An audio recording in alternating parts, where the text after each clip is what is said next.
श्रीमद् भगवद गीता की जय। जय गुरु श्रील प्रभुपाद की जय। दाई गौर प्रेमानंद। सर्वप्रथम मैंने भगवद गीता यथारूप इसी रूप में लिखी थी जिस रूप में आप ये प्रस्तुत की जा रही है। दुर्भाग्यवश जब पहली बार इसका प्रकाशन हुआ तो मूल पांडुलिपि को छोटा कर दिया गया, जिसके अधिकांश श्लोकों की व्याख्याएं छूट गई थी। मेरी अन्य सारी कृतियां मैं पहले मूल श्लोक दिए गए थे, फिर उनका अंग्रेजी में लिप्तांकरण, तब संस्कृत शब्दों का अंग्रेजी में अर्थ, फिर अनुवाद और अंत में तात्पर्य रहता है। इससे कृति प्रमाणिक तथा विद्वत्तापूर्ण बन जाती है और उसका अर्थ स्वतः स्पष्ट हो जाता है। अतः अब मुझे अपनी मूल पांडुलिपि को छोटा करना पड़ा तो मुझे कोई प्रसन्नता नहीं हुई, किंतु जब भगवत गीता यथारूप की मांग बढ़ी तब तमाम विद्वानों तथा भक्तों ने मुझसे अनुरोध किया कि मैं इस कृति को इससे इसके मूल रूप में प्रस्तुत करूं। अतएव ज्ञान की ये इस महान कृति को मेरी पांडुलिपि का रूप प्रदान करने के लिए वर्तमान प्रयास किया गया, जो पूर्ण परंपरागत व्याख्या से युक्त है, जिससे कृष्ण भावनामृत आंदोलन की अधिक प्रगतिशील एवं पुष्ट स्थापना की जा सकती है। उसमें प्रभुपाद जी बता रहे हैं, जैसे कल प्रभु जी ने बताया था कि 3 बार भगवत गीता लिखी, तो ये तीसरा वो है, तीसरी बार लिखी गई भगवत गीता है जो तीसरी बार छपी। पहली भगवत गीता तो उनकी पत्नी ने कबाड़ी वाले को बेच दी थी, और दूसरी जिसका पांडुलिपि छोटा करना पड़ा उन्हें, और तीसरी जब डिमांड ज्यादा बढ़ गई तो प्रभुपाद जी ने इसे पूर्ण रूप से विद्वत्ता पूर्ण, जो हम वर्ड टू वर्ड ट्रांसलेशन जिसके साथ देख सकते हैं और तात्पर्यों के साथ इसको पूरा डिटेल में छपाया। आगे हम पढ़ते हैं, गीतेश प्रभु जी यहाँ से पढ़ेंगे हमारा कृष्ण भावनामृत आंदोलन। पढ़िए। हमारा कृष्ण भावनामृत आंदोलन ऐतिहासिक दृष्टि से प्रामाणिक, सहज तथा दिव्य है, क्योंकि ये भगवत गीता यथारूप पर आधारित है। ये संपूर्ण जगत में, विशेषता नई पीढ़ी के बीच अति लोकप्रिय हो रहा है। ये प्राचीन पीढ़ी के बीच भी अधिकाधिक सुरुचि प्रदान करने वाला है। प्रौढ़ इसमें इतनी रुचि दिखा रहे हैं कि हमारे शिष्यों के पिता तथा पितामह हमारे संघ के आजीवन सदस्य बनकर हमारा उत्साह वर्धन कर रहे हैं। लॉस एंजलिस में अनेक माताएं तथा पिता मेरे पास एक कृतज्ञ व्यक्त करने आते थे कि मैं सारे विश्व में कृष्ण भावनामृत आंदोलन की अगुवाई कर रहा हूँ। उनमें से कुछ लोगों ने कहा कि अमेरिकी लोग बड़े ही भाग्यशाली हैं कि मैंने अमेरिका में कृष्ण भावनामृत आंदोलन का शुभारंभ किया है। किंतु इस आंदोलन के आदि प्रवक्ता को तो स्वयं भगवान श्री कृष्ण हैं, क्योंकि यह आंदोलन बहुत काल पूर्व प्रवर्तित हो चुका था और परंपरा द्वारा यह मानव समाज में चलता आ रहा है। यदि इसका किंच किंचित मात्र श्रेय है, जो मुझे नहीं अपितु मेरे गुरु कृष्ण कृपा मूर्ति ओम विष्णुपाद परमहंस परिव्राजकाचार्य श्री श्रीमद श्रील भक्ति सिद्धांत सरस्वती ठाकुर महाराज प्रभुपाद के कारण है। यदि इसका कुछ भी श्रेय मुझे है तो बस इतना है कि मैंने बिना किसी मिलावट के भगवत गीता यथारूप में प्रस्तुत करने का प्रयास किया है।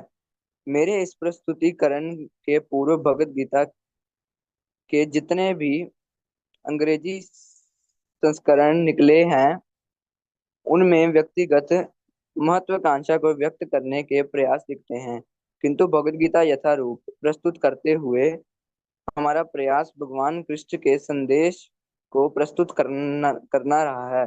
हमारा कार्य तो कृष्ण की इच्छा को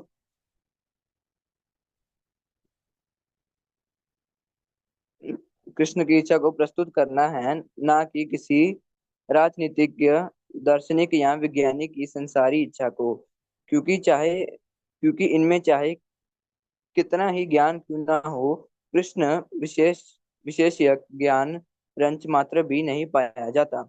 जब कृष्ण कहते हैं मन मना भव मद भक्तो मध्याजी माँ नमस्कुरो, तो हम तथाकथित पंडितों की तरह यह नहीं कहते कि कृष्ण तथा उनकी अंतरात्मा पृथक पृथक है। कृष्ण परम ब्रह्म है और कृष्ण के नाम, उनके रूप, उनके गुणों, उनकी लीलाएं आदि में अंतर नहीं है। जो व्यक्ति परंपरागत कृष्ण भक्त नहीं है, उसके लिए कृष्ण के सर्वोच्च ज्ञान को समझ पाना कठिन है। सामान्यतः तथाकथित विद्वान, राजनीतिक राजनीतिक दार्शनिक तथा स्वामी कृष्ण के समेत ज्ञान के बिना भगवत गीता पर भाष्य लिखते समय या तो कृष्ण को उसमें से निकाल फेंकना चाहते हैं या उनको मार डालना चाहते हैं। भगवत गीता का ऐसा अप्रामाणिक भाष्य मायावादी भाष्य कहलाता है, और श्री चैतन्य महाप्रभु हमें ऐसे ऐसे अप्रामाणिक लोगों से सावधान कर गए हैं। वह कहते हैं कि जो व्यक्ति भगवत गीता को मायावादी दृष्टि से समझने का प्रयास करता है, वह बहुत बड़ी भूल करेगा। ऐसी भूल का दुष्परिणाम यह होगा कि भगवत गीता के दिग्भ्रमित जिज्ञासु आध्यात्मिक मार्गदर्शन के मार्ग में मोहग्रस्त हो जाएंगे और वह भगवत धाम वापिस नहीं जा सकेंगे। यहाँ पर वो बता रहे हैं रूपा जी अपना श्रेय या सारा कुछ भगवत गीता को लिखने का वो अपने गुरु महाराज को, भक्ति सिद्धांत सरस्वती ठाकुर प्रभुपाद जी को दे रहे हैं।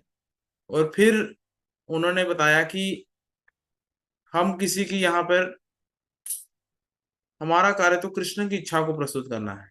मतलब भगवान की इच्छा क्या है, भगवान क्या कहना चाह रहे हैं, वो बता रहे हैं प्रभुपाद जी। ना कि पॉलिटिकल लोग क्या कह रहे हैं, ना कि दार्शनिक, ना कि वैज्ञानिक लोग क्या कह रहे हैं। बस कृष्ण की इच्छा क्या है, कृष्ण कैसे कह रहे हैं कि मन मना भव मद भक्तो मद्याची माम नमस्कुरु, कि मुझे नमस्कार करो, मेरे भक्त बनो, मेरी शरण में आओ। तो ऐसे प्रभुपाद जी बता रहे हैं कि कृष्ण की ये इच्छा है कि मेरे भक्त बनो। तो जैसे कृष्ण का नाम, रूप, गुण, लीलाओं में कोई अंतर नहीं है, वैसे ही हमें भक्ति करके आगे बढ़ना चाहिए, ना कि। तो फिर उन्होंने बताया कि मायावादी लोगों ने भी भगवत गीता पर अपना भाष्य लिखा, पर वो बहुत खतरनाक साबित होता है भक्तों के लिए। तो केवल हम भक्ति से ही इसको, भगवत गीता को समझ सकते हैं। और अंतिम लक्ष्य जो है हमारा भगवत धाम वापिस जाना, उससे हम चूक सकते हैं अगर हम ऐसे लोगों की द्वारा लिखी गई भगवत गीता को पढ़ेंगे। आगे पढ़ेंगे अर्चना माता जी यहाँ से, भगवत गीता यथारूप। हरे कृष्णा।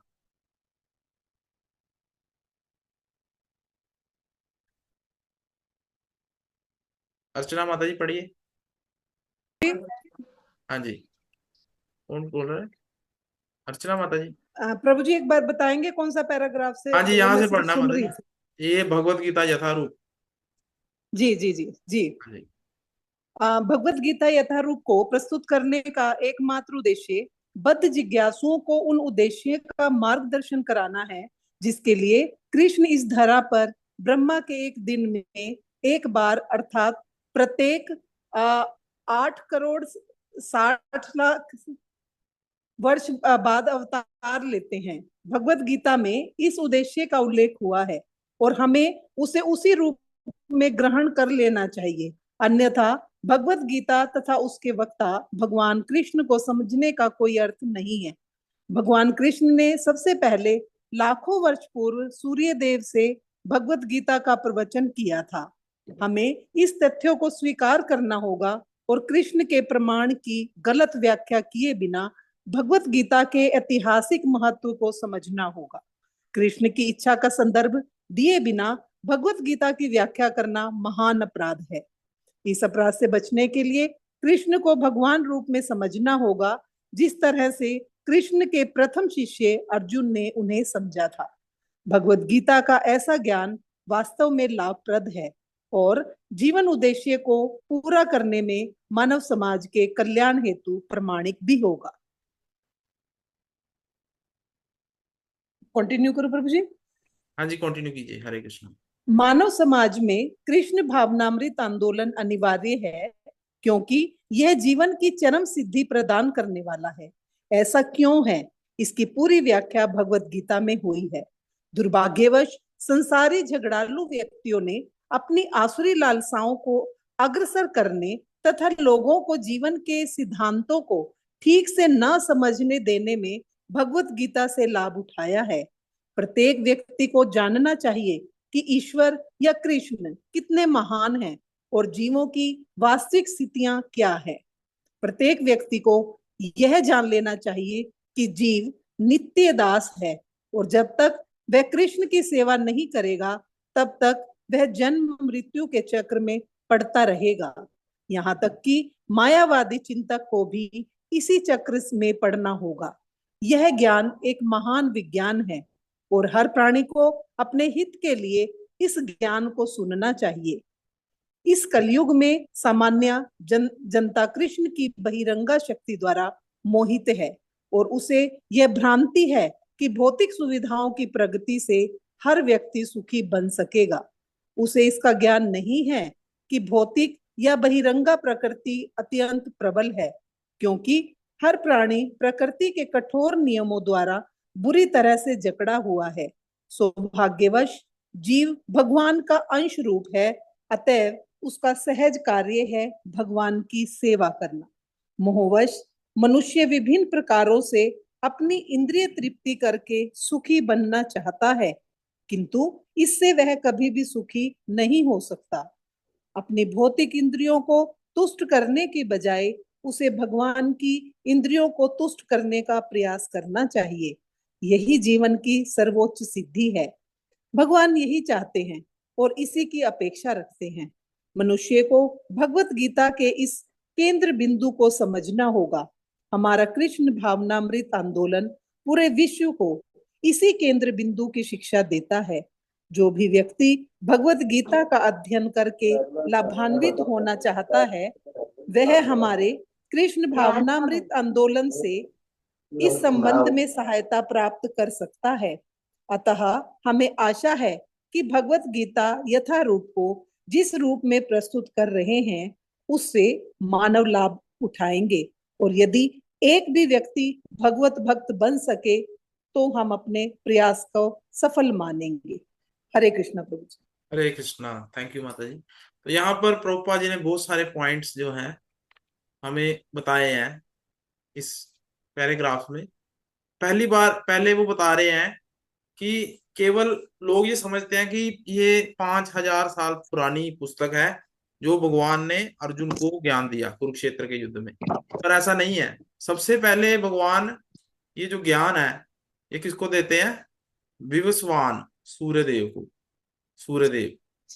सूर्यदेव को भगवान ने सबसे पहले इस ज्ञान को बताते हैं। हरे कृष्णा। उसके बाद फिर दोबारा से कुछ कारणवश ये जो परंपरा है वो खंडित हो जाती है, तो भगवान पुनः इसको स्थापित करने के लिए अर्जुन को कुरुक्षेत्र के युद्ध में ये पूरा ज्ञान सुनाते हैं 45 मिनट्स में। उसके बाद हरे कृष्णा बता रहे हैं कि कृष्ण भावनामृत आंदोलन की जो चरम सिद्धि है वो मतलब असुरी लोगों सी लालसाओं को आगे ना बढ़ा के भगवत गीता से हम जो ज्ञान है, जो भगवान क्या है, भगवान की भक्ति क्या है, उसके बारे में हम नॉलेज लें।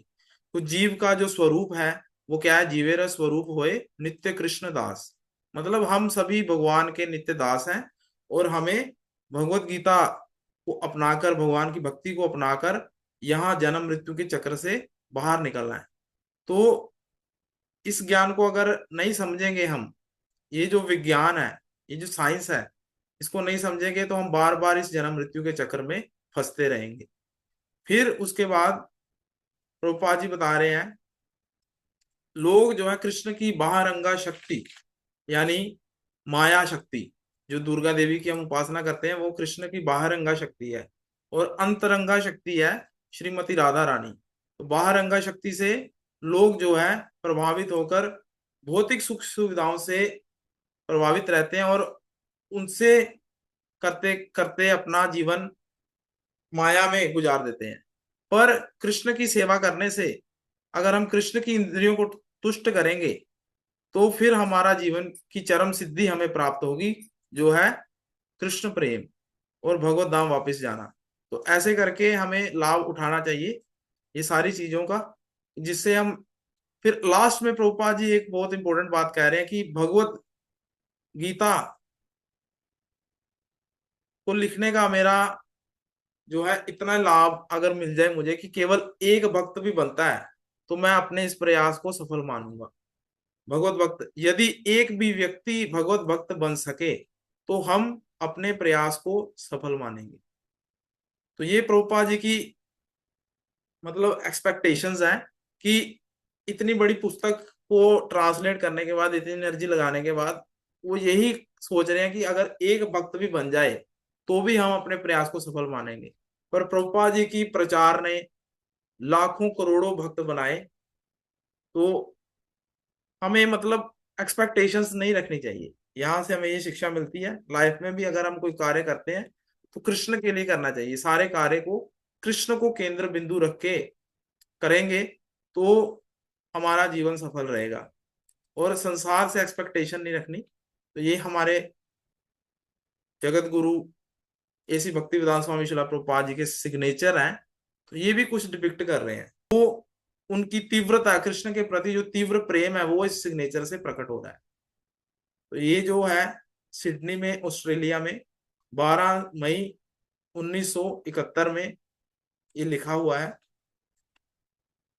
आगे हम चलेंगे इसके बाद भूमिका की ओर। तो भूमिका में मंगलाचरण आता है सबसे पहले। कोई पढ़ना चाहेगा? हरे कृष्णा। सिद्धांत प्रभु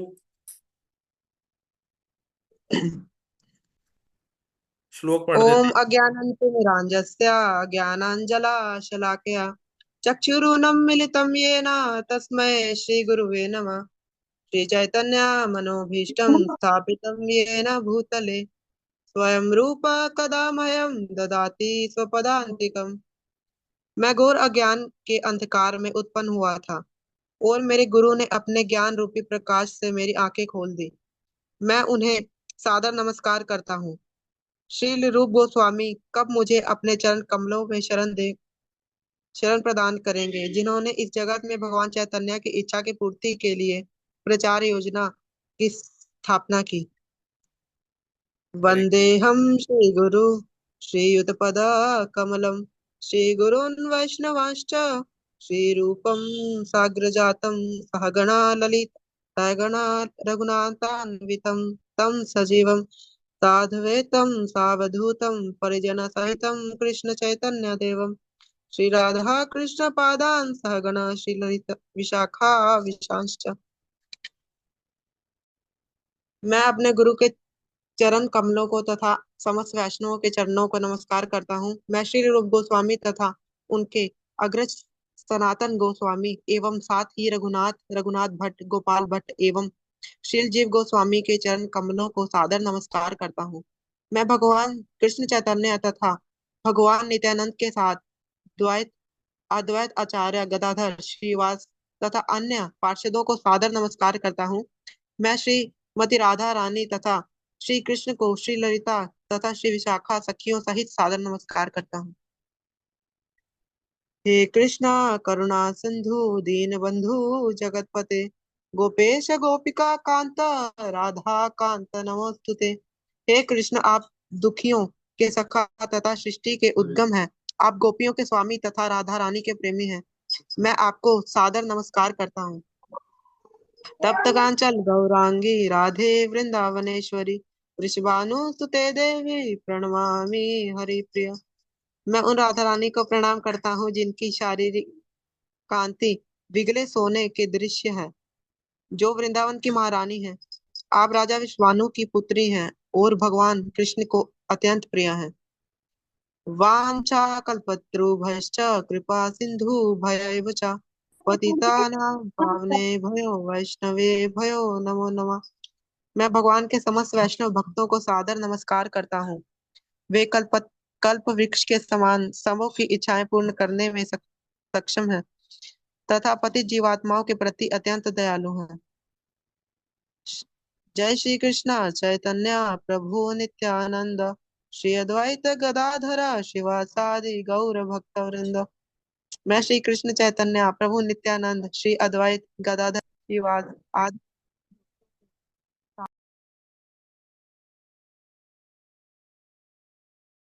हरे कृष्णा।